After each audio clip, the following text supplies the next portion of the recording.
ఓం సాయిరామ్ సమర్థ సద్గురు సాయినాథ్ మహారాజ్ కి జై. మన సాయి బిడ్డలందరికీ నమస్కారం ఫ్రెండ్స్.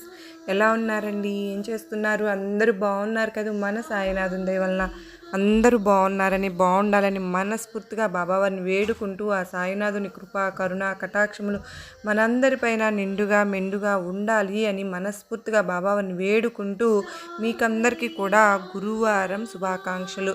మీరందరూ కూడా పూజ చేసుకుంటూ ఉన్నారని అనుకుంటున్నాను. అయితే సాయినాథుని మీద మన విశ్వాసం ఎలా ఉండాలి అంటే గనుక సాయినాథుని పైన విశ్వాసం మనకు అద్భుతాలను చేస్తుంది, ఆరోగ్యం ఇస్తుంది. నమ్మకము అనేది అభ్యాసంతో బలం పుంజుకుంటూ ఉంటుంది.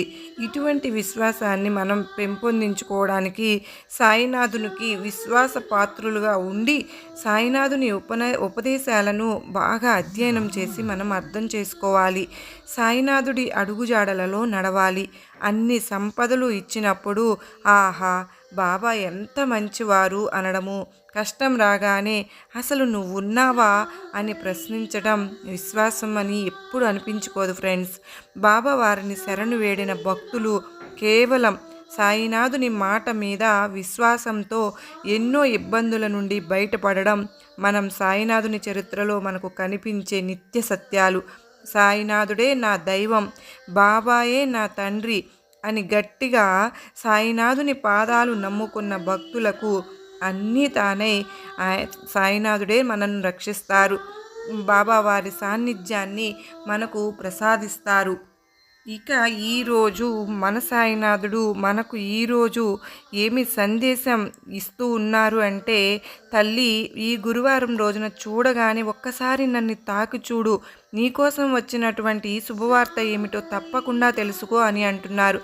మరి ఈ సందేశంలో ఉన్నటువంటి అర్థం ఏమిటో తప్పకుండా తెలుసుకుందాం ఫ్రెండ్స్. అంతకన్నా ముందుగా మన ఛానల్ని ఎవరైతే కొత్తగా ఫాలో అవుతూ ఉన్నట్లయితే ఛానల్ను సబ్స్క్రైబ్ చేసుకుని వీడియో కనుక నచ్చినట్లయితే లైక్ చేసి సపోర్ట్ చేయండి ఫ్రెండ్స్. ఇక సాయినాథుని సందేశం గురించి తెలుసుకుందాం. ఈరోజు గురువారం రోజున చూడగానే ఈ సాయిని తాకు, నీకోసం వచ్చినటువంటి శుభవార్త ఏమిటో తప్పకుండా తెలుసుకుని ఆనందించు. బాబా నువ్వు కరుణ కలవాడివి అని మా అందరికీ తెలుసు. ఎవరైనా బాధపడుతూ ఉంటే నువ్వు అసలు చూస్తూ ఊరుకోవు అని కూడా మాకు తెలుసు. అది ఏ రూపంలో అయినా సరే నువ్వు తప్పకుండా సహాయం అందించడంలో నువ్వు ముందే ఉంటావు. అది నువ్వు ప్రత్యేకంగా మాకేమీ నిరూపించుకోని అవసరం లేదు. ఎందుకంటే ఆ సహాయాలను అనుభవాలను మేము ఎన్నో పొందాము కనుక, అలాగే పొందుతూ ఉంటున్నాము కనుక నిజంగా నీ ప్రేమ అనివార్యం బాబా. నువ్వు చూపే ప్రేమ వల్లనే మాకు ఇంకా జీవితంపై ఆశ కలుగుతుంది. చుట్టూ మాతో మాట్లాడేవారు ఎందరో మనుషులు ఉన్నప్పటికీ వారి ప్రేమలో వారి మాటల్లో అయినా కపటం ఉంటుందేమో కానీ నీ ప్రేమలో మాత్రం అసలు కపటం అనేది ఉండదు. అందుకే మనుషులతో మాట్లాడడం కంటే కూడా నాలో ఉండే నీతో మాట్లాడడం నాకు చాలా ఆనందంగా ఉంటుంది. నాకు ఏమి కావాలో నాకన్నా ఎక్కువగా నీకే తెలుసు. నేను ఎప్పుడూ కూడా దేనికి భయపడను, ఎక్కువగా ఆలోచించను. ఎందుకో తెలుసా? నాకు పూర్తిగా నమ్మకం. ఎందుకంటే నా బాబా నాకు అండగా ఉన్నారు అనే ధైర్యం. సాయినాథునికి తెలియదా నాకు ఏమి కావాలో ఏమి ఇవ్వాలో అనేది? నాకు వచ్చినప్పుడల్లా నాకు ఇవ్వకుండా ఉంటాడా అవసరం వచ్చినప్పుడు అనేదే నాకు ఉన్నటువంటి పెద్ద ధైర్యం. నా మనసు నేను ఇన్ని రోజులు చెప్పుకుంటూ వచ్చాను. నా అనారోగ్యం దెబ్బతిన్నప్పుడు కానీ, ధన సహాయం కోసం, ఇంటి ఆర్థిక పరిస్థితులని సైతము కూడా నువ్వు అర్థం చేసుకున్నంతగా ఈ లోకంలో నన్ను ఎవ్వరూ అర్థం చేసుకోలేదు. అడుగడుగునా నీ సహాయాన్ని నేను కళ్ళారా చూశాను, చూస్తూనే ఉంటున్నాను. ప్రత్యేకించి నీ లీలలను మననం చేసుకుంటూ ఉంటుంటే నన్ను నేనే మర్చిపోతూ ఉంటాను. ఎవరైనా నీ గురించి చెబుతున్నా అలా వింటూ ఉంటే చాలు, ఈ జీవితానికి ఇది చాలు అనిపిస్తుంది తెలుసా? ఏ జన్మలో ఏ పుణ్యం చేసుకున్నానో కానీ నీతో ఇంత అనుబంధం ఏర్పడింది, అలాగే నీపై ఇంత విశ్వాసం ఇదంతా ఏర్పడింది. పైనటువంటి భిక్షే బాబా, నువ్వు నాకు ఇచ్చిన భిక్ష సైతం అంటే ఆప్యాయతంగా అందుకున్నాను. కరుణామయుడివే అనేటువంటి మాటను సార్థకం చేసుకున్నావు తండ్రి. ఏమిచ్చి నీకు రుణం తీర్చుకోవాలో తెలియడం లేదు. నీపై నిండుగా భక్తిభావాన్ని తప్ప ఇక నేను ఏమి ఇవ్వలేను. నా నమ్మకం, నా ధైర్యం సకలము నువ్వే తండ్రి.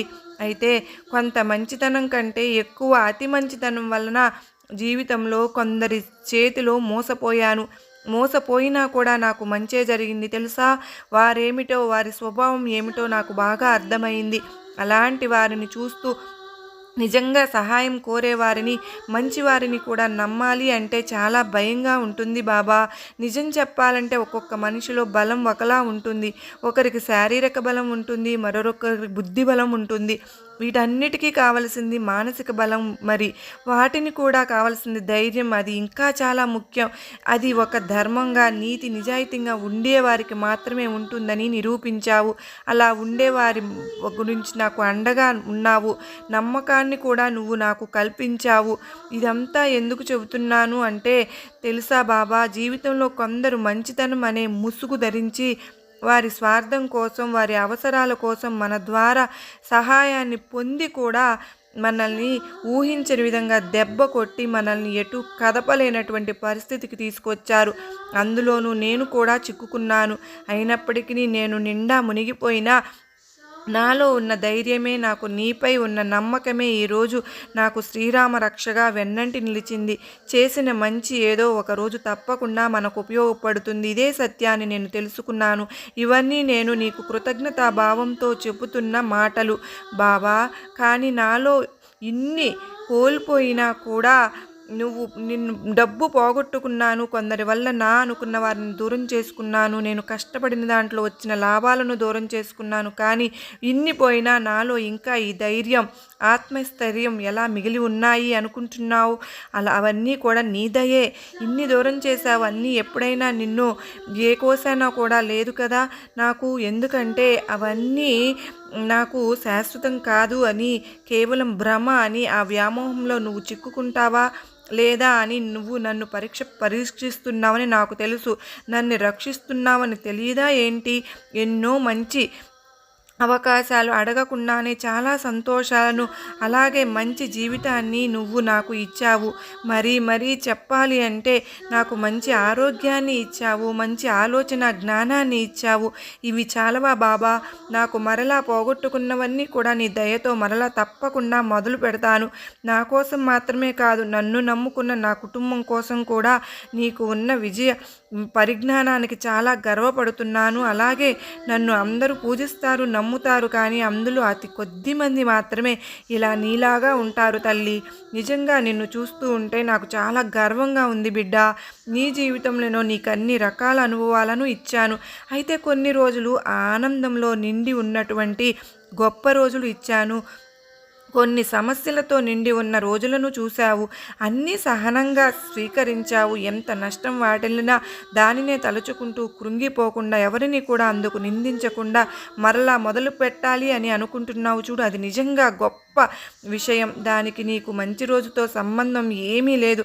అనుకున్న క్షణమే మంచి క్షణం, మంచి రోజు అనుకో. దాని గురించి నీ ఇంట్లోనే వారితో నువ్వు ఊహించినటువంటి అనుభవాన్ని పొందుతావు. ఇప్పుడు నీకు అన్ని అనుభవాలను ఎలా అయితే స్వీకరించాలో బాగా అర్థమైంది అనుకుంటున్నాను. ఇక నిన్ను ఎవరు కూడా మోసం చేయలేరు, ఎవరు ఏమీ చేయలేరు. మోసంతో కావచ్చు, మాటలతో, కుళ్ళుతో ఏదైనా కావచ్చు, ఎవరు నిన్ను ఏమీ చేయలేరు. నీ విజయాన్ని కూడా ఆపలేరు.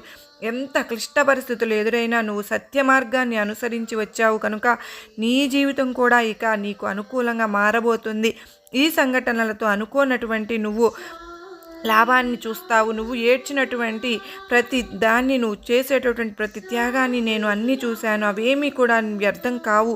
నాపై నమ్మకం కలిగి ఉన్నావు కదా, నా ఆశీస్సులు కూడా నీకు అంతే నిండుగా ఉంటాయి. నీ వెనుక నేను ఉన్నాననే నమ్మకాన్ని కలిగి ఉండి నీకు ఉన్నటువంటి విచారాలన్నీ కూడా పక్కన పెట్టేసి ఏది జరిగినా నేను చూసుకుంటాను అనే ధైర్యంతో, నమ్మకంతో, ఓర్పుతో ఉన్నవారిని నేను ఎట్టి పరిస్థితుల్లోనూ విడిచిపెట్టను.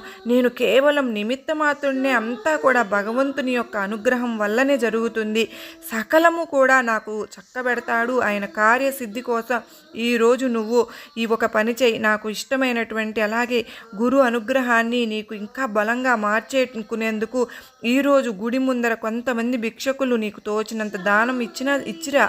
ఆపై నీకు నేనున్నానని నమ్ము. చాలామంది ఇలా చేయుచున్నటువంటి యుద్ధం అంతా కూడా తప్పకుండా గెలిచేలా నేను చేస్తాను. ఇది కఠినమైనటువంటి రహదారి.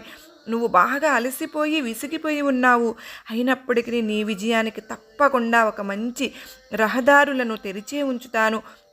నువ్వు అందులోకి ప్రవేశించు.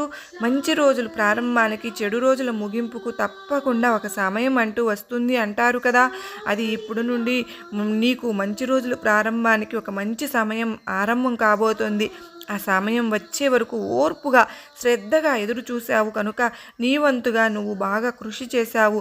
నన్నే మననం చేసుకుంటూ నీ చేతుల్లో ఉన్నటువంటి పనిని భగవంతుడు నీకు కల్పించిన వరంగా భావించావు. నీకున్న బాధ్యతలు విచారాలు అన్నింటినీ కూడా నాపై వేసి నిశ్చింతగా ఉన్నావు కనుకనే నిజంగా చాలా గర్వపడవలసినటువంటి విషయం ఏమిటంటే, ఎందుకంటే ఇన్ని బాధలు సమస్యలు ఉన్నవారు ప్రతినిత్యము కూడా వాటిని గురించి ఆలోచిస్తూ నిరుత్సాహంతో కుమిలిపోతూ ఉంటారు. కానీ నువ్వు మాత్రం వాటన్నిటిని తలుచుకోకుండా ఏది జరిగినా కూడా అంతా బాబా దయే అనుకుంటూ నీకు నువ్వుగా ధైర్యం చెప్పుకుంటూ ఇన్ని రోజుల నుండి ఓర్పుగా ఎదురు చూసినందుకు నీకు కృతజ్ఞతలు కూడా తెలియజేస్తున్నాను. నీలాగా అందరూ ఏదో ఒక రోజు నా జీవితంలో మంచి మార్పు వస్తుంది అని ఆశగా ఎదురు చూస్తూ వారి జీవితాన్ని ఆనందమయం చేసుకోవాలనేదే నా కోరిక. నీ మనసును ప్రశాంతంగా ఎప్పటిలాగా ఉంచుకో. నీకు దక్కవలసింది తప్పకుండా దక్కే తీరుతుంది. ఇది నా ప్రమాణం. సంతోషంగా ఉండు. నీకు నా ఆశీర్వాదములు ఇస్తున్నాను బిడ్డ అని సాయినాథుడు మనకు చాలా అద్భుతమైనటువంటి సందేశాన్ని ఇచ్చారు కదా ఫ్రెండ్స్. మరి ఈ సందేశం మీ అందరికీ నచ్చింది అని అనుకుంటున్నాను. నచ్చినట్లయితే తప్పకుండా మరికొంతమందికి షేర్ చేయండి. అలాగే మరలా మరో చక్కని సాయినాథుని సందేశంతో మరలా కలుసుకుందాం. అంతవరకు నమస్కారం అండి. ఓం సాయిరామ్. సర్వే జనా